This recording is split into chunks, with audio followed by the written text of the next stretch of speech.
નમસ્કાર.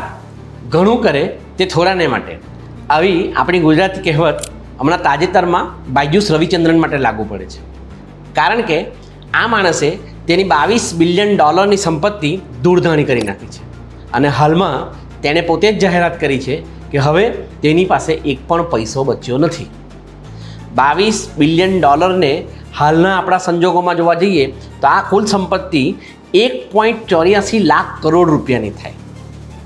જે સંપત્તિની સામે હાલમાં બાયજુસે જાહેરાત કરી છે કે હવે એની પાસે ફૂટી કોડી પણ બચી નથી. તો સ્વાભાવિક જ છે, ઘણું કરે તે થોડાના માટે એ કહેવત બાયજુસને લાગુ પડે. આપણે સૌએ બાયજુસની યાત્રા જોઈ જ છે. એક નાનકડા ક્લાસરૂમથી શરૂ કરેલી આ યાત્રા $22 બિલિયન સુધી પહોંચી હતી. એક સમય તો એવો હતો જ્યારે 2015માં બાયજુસ એપ લોન્ચ થઈ તો માર્ક ઝકરબર્ગે પણ મેટા થ્રુ એમાં કરોડો રૂપિયાનું ઇન્વેસ્ટમેન્ટ કર્યું હતું. અને એવું કહેવાય રહ્યું હતું કે બાયજુસ એટલે બાયજુસ અને આના જેવું સ્ટાર્ટઅપ બીજું કોઈ નહીં. પરંતુ આ જ માણસે રાતોરાત પોતાની સંપત્તિ શૂન્ય કરી દીધી. અને એના કારણો શું? તો કે એના જીવનમાં કે એના કામમાં એવા કોઈ પડકારો આવ્યા નથી. એણે એવા કોઈ ગ્લોબલ માર્કેટને ફેસ કરવા પડ્યા. પરંતુ આ માણસ એના જ અખતરાઓને કારણે અથવા એના જ નખરાને કારણે શૂન્ય સુધી પહોંચી ગયો છે. ગયા સપ્તાહના જ સમાચાર છે કે સિંગાપોરની કોર્ટે તો એને 6 મહિનાની સજા ફટકારી છે. એટલે એનો અર્થ એ થયો કે આ માણસને હવે જેલમાં પણ બેસવું પડશે. પરંતુ એવું તે શું થયું કે આ માણસ ઝીરોમાંથી હીરો અને હીરોમાંથી પાછો ઝીરો બની ગયો. એના કેટલાક કારણોમાંનું એક કારણ છે આડેધડ ખર્ચો. બાયજુસ જ્યારે ખૂબ સારી રીતે ચાલી રહી હતી ત્યારે આ માણસે તેના પૈસા યોગ્ય જગ્યાએ ઇન્વેસ્ટ કરવામાં કે પછી તેની પ્રોડક્ટ પર ધ્યાન આપવાને બદલે એણે ફેમસ થવા પર વધુ ધ્યાન કેન્દ્રિત કર્યું. આ કારણોસર એણે ફીફા વર્લ્ડ કપમાં ઇન્વેસ્ટ કર્યું, એણે ઇન્ડિયન ક્રિકેટમાં ઇન્વેસ્ટ કર્યું, એના નામની જર્સીઓ ચલાવી, શાહરૂખ ખાન પાસે એન્ડોર્સમેન્ટ કરાવડાવ્યું, મેસ્સી પાસે એન્ડોર્સમેન્ટ કરાવડાવ્યું અને આવા કંઈ ને કંઈ ગતકડાઓ કરીને આ માણસ સમાચારમાં રહ્યો. એ ભૂલી ગયેલો કે એ પહેલાં પણ ભારત દેશમાં અનેક ઉદ્યોગપતિઓ એક્ઝિસ્ટ કરતા હતા અને એ લોકો એના કરતાં વધુ કમાઈ રહ્યા હતા અને વધુ વર્ષોથી કમાઈ રહ્યા હતા.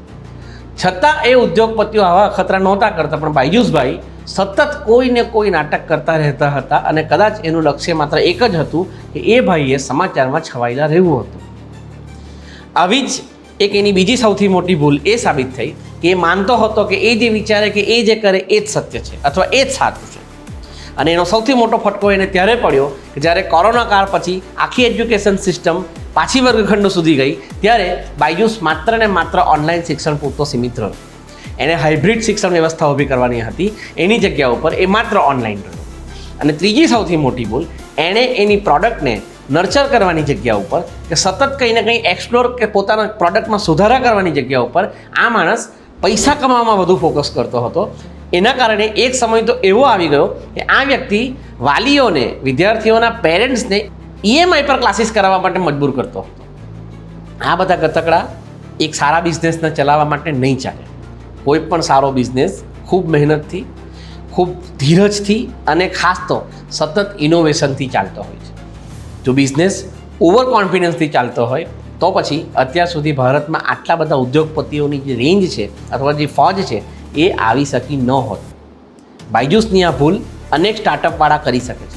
અને એટલા માટે જે કોઈ વ્યક્તિ સ્ટાર્ટઅપ ચાલુ કરી રહ્યું છે અથવા જે કોઈ વ્યક્તિ સ્ટાર્ટઅપ ચલાવી રહ્યું છે એણે આ બાબત ધ્યાન રાખવી.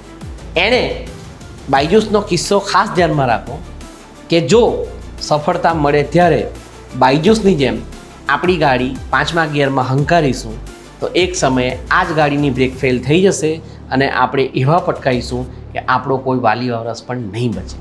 Thank you.